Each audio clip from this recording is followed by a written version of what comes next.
Back in December 2022, Prime Minister Anthony Albanese made what, at least at the time, seemed to be a fairly innocuous announcement. Can I also announce today that Kevin Rudd will be appointed as Australia's ambassador to the United States of America. When Albo appointed former PM Kevin Rudd as ambassador to the United States in 2022, he probably thought it was a fairly safe pick. I mean, no matter how you lean politically, it'd be hard to argue that a former PM wasn't a safe pair of hands for a sweet ambassador gig. Now look, I'm sure that it probably didn't hurt at all that in gifting K. Rudd the job, Albo was also able to solve a political problem either. Please explain.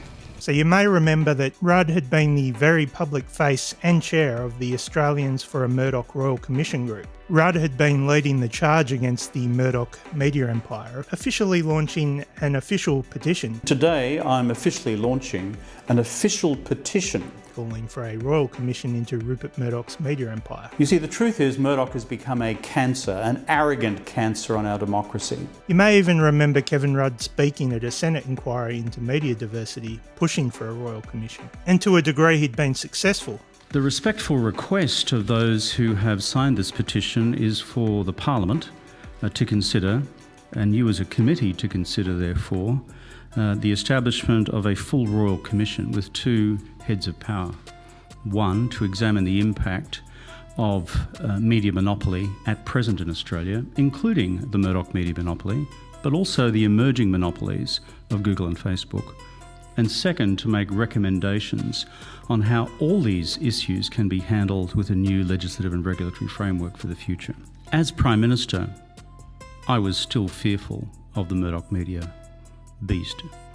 That's just the truth of it. I could pretend that I wasn't, but I was. I've spoken with Malcolm Turnbull about this a lot in recent times.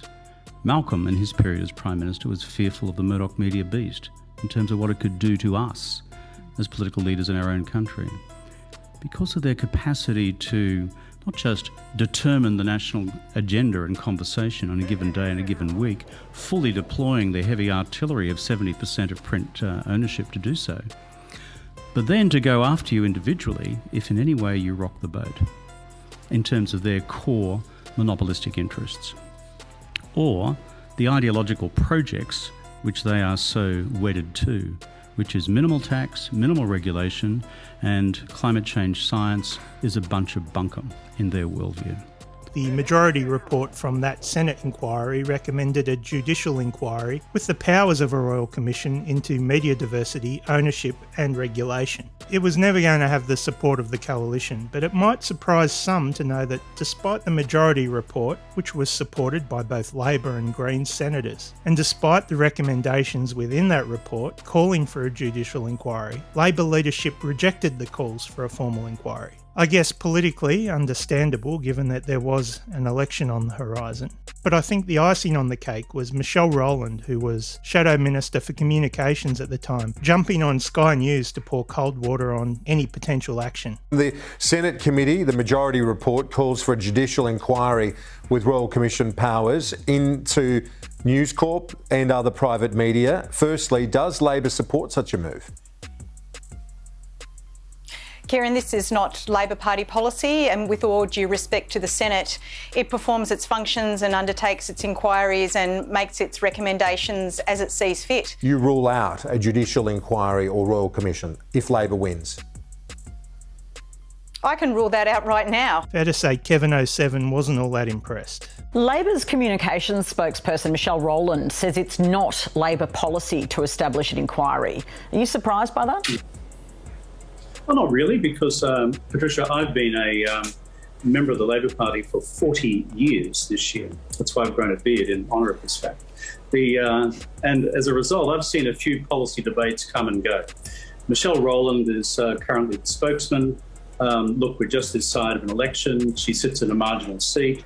She's very close to News Corporations, sort of thing that might be disappointing, but which I come to expect of people in those circumstances. So what Michelle Rowland says today, I don't think is either here nor there. OK, so Michelle Rowland, just to be clear, you're saying you think because she's got a marginal seat, she's kind of worried about the Murdoch news and that's why she's not shifting her position? Well, I think, it's pretty plain, particularly in Sydney. I happen to be in Sydney at the moment. The daily fear injected into marginal seat members and candidates' hearts by the beast called the Daily Telegraph, even more fearsome than the Herald Sun in Melbourne, where you are, Patricia. Frankly, its ability to run a campaign against a single member of Parliament if you cross their interests is well documented. They've done it before and they'll do it again. They're thugs. Regrettably, Michelle's become a bit of a wholly owned subsidiary of the Murdoch media. After all the hullabaloo, Rudd continued on as chair, promising to push the cause at Labor's August 2023 National Conference. This is their conference that's held every 3 years to help shape their policy platform ahead of federal elections. But before that could happen, Rudd was appointed ambassador to the United States, effectively putting an end to his advocacy for a royal commission. What a shame. I guess you can't have an ambassador of Australia, the country's highest ranking diplomat to the US, running around trying to hold a US media mogul's feet to the fire, can you? I guess not.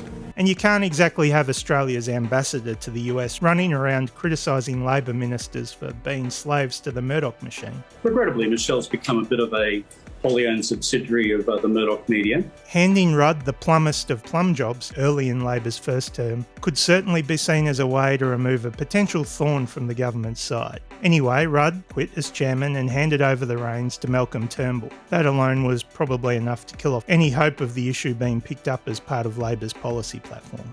To close out this brief history lesson, the group that Rudd once chaired wrapped up earlier this year. All hope extinguished. For what it's worth, given Labor's thumping win in May and how ineffective the Murdoch media were in pushing the coalition case, if there was ever a time for the government to get behind a royal commission, I think it's now. But maybe Labor are hoping that given how ineffective the Murdochracy was throughout the 2025 election in shaping public opinion, they're thinking they can sit back and let nature take its course. Maybe they'd prefer not to poke the tired old bear. Who knows? Maybe that's the smart play for them. Or maybe they'll come to regret doing nothing in an election or two's time. It's an interesting backstory, and I'm sharing it not because I'm a particular fan of Kevin Rudd, but more so as context for what we're now seeing today. And that is sections of the media baying for Rudd's metaphorical head on a metaphorical spike, demanding he be fired and returned home post-haste. But this is not because of any stance he took on trying to hold the Murdoch empire to account, mind you. No, of course not. Don't be silly. No. It's all because of some old tweets in which Rudd said some less than kind things about Donald Trump. In 2020, Rudd described Trump as the most destructive president in history, and that he'd dragged American democracy through the mud, aided and abetted by Murdoch's Fox News, mind you. A traitor to the West, he wrote in 2022, while also pointing out that Murdoch was Trump's biggest backer. Great diplomacy back there. Diplomatic community. I mean, he has said the most horrible things. You were a destructive president, a traitor to the West, and he's now Australia's ambassador in Washington. Yeah, well, I don't know. Would you take a phone call from him? He won't be there long if that's the case. I don't know much about him. I heard he was a little bit nasty. I hear he's not the brightest bulb, but I don't know much about him. But if he's at all hostile, he will not be there long. But these are tweets from a different time. Simpler times. It's probably fair to say that they were thoughts that were shared by many. And it's also worth remembering that when Albo handed K. Rudd the Washington job, it was only a week or so earlier that Trump had announced he would run for president again in 2024. And back then he was on shaky ground. Given the events of January 6, Trump's many court trials, including a criminal case that was still to come, the second coming of Trump might have seemed fairly unlikely at that point. I mean, even Murdoch had turned on him. But a couple of old mean tweets, is that what spurred on all these headlines? Let's be real, Rudd's not the first and he won't be the last person to make less than complimentary comments about Trump. I mean, check out this guy. So one of the takeaways is not just that the Republican Party base is somehow fundamentally flawed in a way that's unique in American political history. It's that Trump is a really bad candidate and frankly, I think a really bad person. I'm a never Trump guy. I never liked him. And at the end of the day, do you believe Donald Trump, who always tells the truth? Just kidding. In 2016, you called your running mate Donald Trump unfit for the nation's highest office, and you said he could be America's Hitler. And after all that, Trump made him vice president. And then there's this guy. A terrible human being. Barely human. Probably a sociopath. I mean, Trump made that guy health secretary. I think what we can take away from this is that slagging off Trump is not necessarily the end. Not if you're prepared to drop to your knees and kiss the presidential ring. Massage his ego while you're down there, and Trump's demonstrated he's more than happy to let bygones be bygones. And for his part, it looks like K-Rudd's more than happy to kiss a little presidential ass if it means holding on to the Washington gig.